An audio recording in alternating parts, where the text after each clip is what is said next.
அஸ்ஸலாமு அலைக்கும். Hello friends, இன்றைக்கி பிரியாணி மாதிரியே தக்காளி சாப்பாடு எப்படி செய்யலான்னு பார்க்கலாமா? ஃபஸ்ட்டு குக்கரில் எண்ணெய் ஊற்றிக்கோங்க. பட்டை, ஏலக்காய், கிராம்பு போட்டு தாளிச்சிட்டு ஒரு 2 பெரிய வெங்காயம் ஆட் பண்ணிக்கோங்க. 2 பச்சை மிளகாயும் ஆட் பண்ணிக்கோங்க. இது நல்லா ப்ரௌன் கலரில் வரணும்னு அவசியம் இல்லை.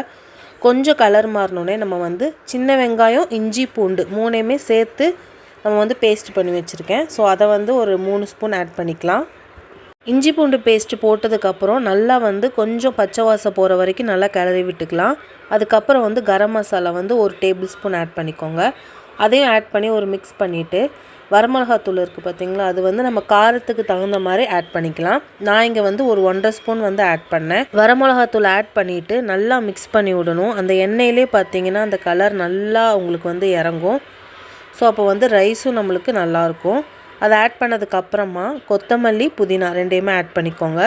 அதையும் ஆட் பண்ணிவிட்டு நல்லா மிக்ஸ் பண்ணி விட்டுக்கோங்க. அதுக்கப்புறம் நம்ம அரைச்சி வச்ச தக்காளி நிறைய பேர் கட் பண்ணி போடுவாங்க. கட் பண்ணி போட்டால் என்ன ஆகும் அப்படின்னா, இடையில அந்த தக்காளி வர்றப்போ நமக்கு கொஞ்சம் டிஸ்டர்பாக இருக்கும். ஸோ அதனால் என்ன பண்ணிக்கலாம்னா, இந்த மாதிரி நைஸாக அரைச்சி நம்ம ஆட் பண்ணிக்கலாம். இதில் நான் ஒரு 8 தக்காளி ஆட் பண்ணியிருக்கேன். ஸோ அதையும் ஆட் பண்ணிவிட்டு நல்லா அதோட பச்சை வாசம் போகணும். இதில் தான் ரொம்ப கவனமாக இருக்கணும். என்னென்னா தக்காளி ஸ்மெல் கொஞ்சம் கூட வரக்கூடாது. ஸோ தக்காளி ஸ்மெல் போகிற வரைக்கும் நம்ம மூடி வச்சு நல்லா ஆட் பண்ணிக்கணும்.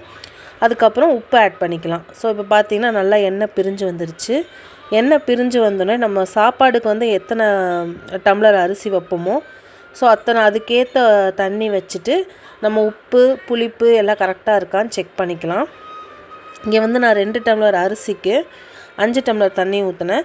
நார்மல் அரிசியில் தான் நான் செய்கிறேன். பிரியாணி அரிசி வேணுனாலும் ஆட் பண்ணிக்கலாம், இன்னுமே சூப்பராக இருக்கும். ஸோ கொதி வந்தோடனே நான் செக் பண்ணேன். புளிப்பு பார்த்திங்கன்னா கொஞ்சம் கம்மியாக இருந்துச்சு. ஸோ நான் ஒரு அரை லெமன் மட்டும் ஆட் பண்ணிக்கிட்டேன். ஆட் பண்ணிவிட்டு நல்லா கொதி வந்தோடனே அரிசி போட்டுட்டேன். ஸோ இதுக்கப்புறம் என்ன பண்ணணும் அப்படின்னா, நம்ம மூடி வச்சுட்டு உடனே விசில் போடக்கூடாது.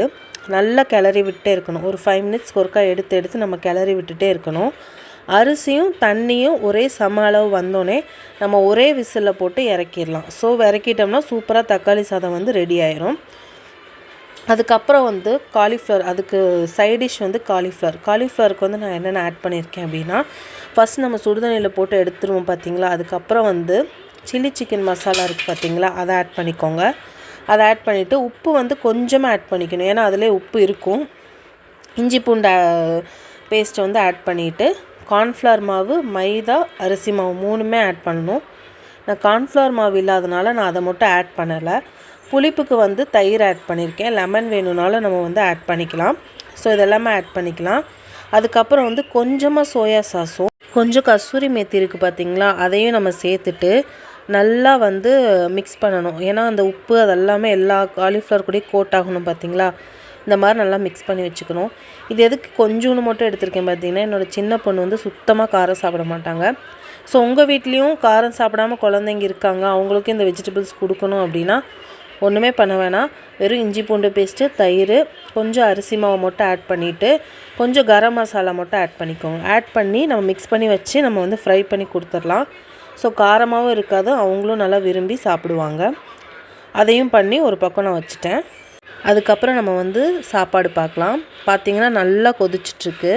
இந்த டைம்லேயே நம்ம கரெக்டாக உப்பு எல்லாமே செக் பண்ணி மறுபடியும் க்ளோஸ் பண்ணி வச்சிடலாம். கொஞ்ச நேரம் கழித்து பார்த்திங்கன்னா நல்லா தண்ணியும் அரிசியும் சரி சமமாகிருச்சு.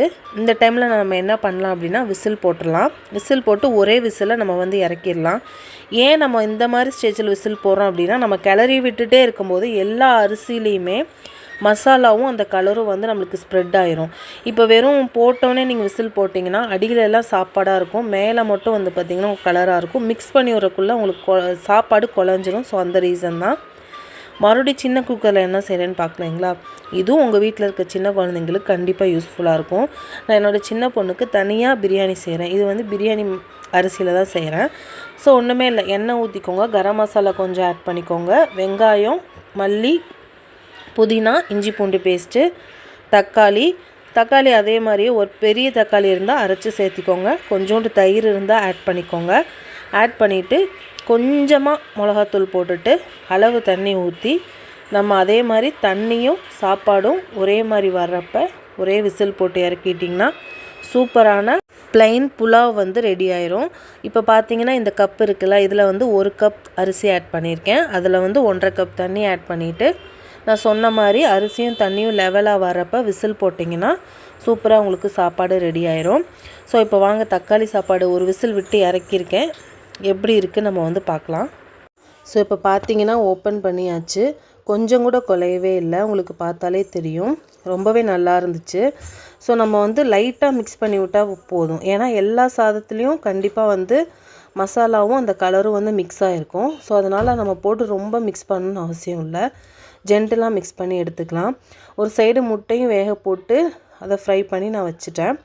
ஸோ அவ்வளோதான், இன்றைக்கி லன்ச் எங்களுக்கு வந்து தக்காளி சாப்பாடு, முட்டை அண்ட் வந்து காலிஃப்ளவர் ஃப்ரை தான். கண்டிப்பாக இந்த டிஷ் வந்து உங்களுக்கு பிடிச்சிருக்கும். பிடிச்சிருந்துச்சின்னா மறக்காமல் எனக்கு சப்போர்ட் பண்ணுங்கள், என்னோடய சேனலை சப்ஸ்கிரைப் பண்ணுங்கள். இது பார்த்திங்கன்னா பாப்பாவோட சாப்பாடு, அதுவும் பார்த்திங்கன்னா நல்லா குலையாமல் சூப்பராக வந்துருந்துச்சு. ஸோ காலிஃப்ளவர் பொரித்து எடுக்கும்போது நான் வீடியோ எடுக்கலை. ஸோ வந்து இப்படி தான் இருந்துச்சு காலிஃப்ளவர், அதுவும் சூப்பராகவே இருந்துச்சு. மறக்காமல் இந்த டிஷ்ஷஸ் வந்து உங்களுக்கு பிடிச்சிருந்துச்சின்னா ட்ரை பண்ணுங்கள். எப்படி இருந்துச்சுன்னு சொல்லிவிட்டு முடிஞ்சால் கமெண்ட் செக்ஷனில் எனக்கு கமெண்ட் பண்ணுங்கள். தேங்க்ஸ் ஃபார் வாட்சிங். பாய்.